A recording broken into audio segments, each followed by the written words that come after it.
the Honourable Minister of Justice had a duty to faithfully and accurately represent the position and views of the Honourable Chief Justice and the DPP. He failed so to do, and the Cabinet relied in good faith and acted on his assurances in good faith. His failure to do so is a serious misrepresentation and amounts to material non-disclosure of relevant facts to the Cabinet, which effectively prevented the Cabinet from making an informed decision. When the concerns were first raised by the DPP, I recall that we were given assurance during that Cabinet meeting that both the DPP and the Chief Justice had agreed to this early proclamation, partial proclamation early, of Section 34. But it was also crucial that I did not embroil the office of the Chief Justice in the controversy which was swirling around. I want to thank the Honourable Chief Justice for the dignified manner in which he chose to deal with the matter in light of the claims made in the Cabinet note and the discussions arising out of that document at the time. It is clear that the Chief Justice never at any stage agreed to the early proclamation of Section 34, and he indeed expressed his reservations when he gave approval on the proclamation of the entire Act for January 31 as agreed to by the Parliament. That's January 2nd. January 2nd, as agreed to by the Parliament. From the onset of this issue, I sought not to embroil the Chief Justice, but could not do so when the matter of the early proclamation of Section 34 rested entirely on the erroneous advice given to the Cabinet by the Minister of Justice. I have allowed all sides to speak on the issue and for the issue to be fully ventilated, given everyone the opportunity to speak and to offer counsel. While I always had the authority to take any immediate action, I also had the responsibility to be thorough, to be fair, and to be prudent. I did advise the DPP and the Chief Justice on the decision and announcement I am about to make in deference to their esteemed positions, and I have offered on behalf of my government and myself our sincere and humble apologies for the misrepresentation made to the Cabinet of their opinions. I held a formal and candid meeting with Mr. Volney today, and he has admitted that he made an error. In the circumstances, I wish to state that I have advised His Excellency the Acting President Timothy Hammersmith to immediately revoke the appointment of Mr. Herbert Volney, MP, as Minister of Justice. I have also advised that Ms. Christine Moore, Attorney at Law of Lambo Village, Tobago, be appointed a Senator and the Minister of Justice. There were some, both within and out with the government, who called upon me to pronounce on this matter before today. Even as I appreciate their concerns, it was important that I did not fall prey to the vice of haste and premature judgment, as that often results in ill-informed, prejudicial statements.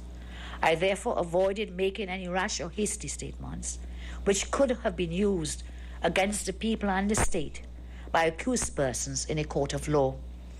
I acted immediately to facilitate the swift repeal of Section 34 and initiated a review of the entire process to ascertain the facts. I chose to remain silent because premature commentary, as I said before, if made before all relevant information became available, would have been most injudicious and prejudicial to any matter which may arise. Great care and sensitivity is required when one is considering an issue which touches and concerns the three independent arms of the state, which I pointed out to you earlier, the executive, the legislature, and the judiciary. I resisted the temptation to rush to judgment, to permit an informed, fair, and objective consideration of the issues raised. The sacred oath I took to serve as Prime Minister is one that I will continue to responsibly discharge without fear or favour in the public interest. There is no political consideration, there is no personal ambition greater than public confidence in the good governance of our nation. And so, I will never lack the courage or willingness to forego any political gain in pursuit of the integrity demanded of all of us who are called upon to serve the people. The integrity of my government will not be compromised by anyone, regardless of the office they hold. The consequences of such action are clear. I hold everyone who's entrusted to their job to be accountable. And whenever I feel such trust is compromised or integrity breached, I will act decisively.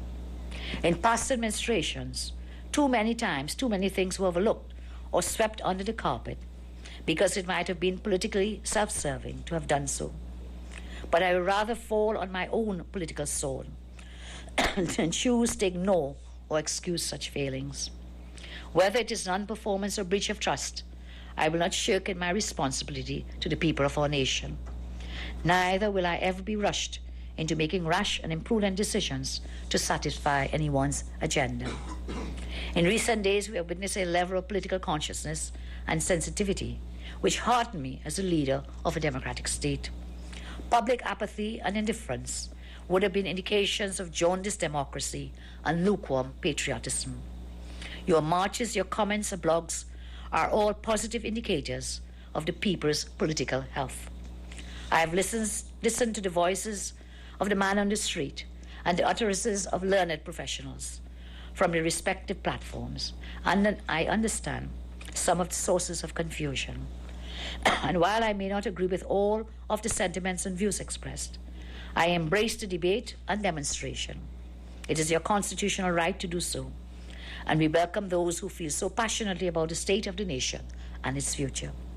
As a 50-year-old nation, we are still experiencing growing pains as we develop and mature politically, but the freedom to express our views and the commitment of government to act in the public interest are positive developments.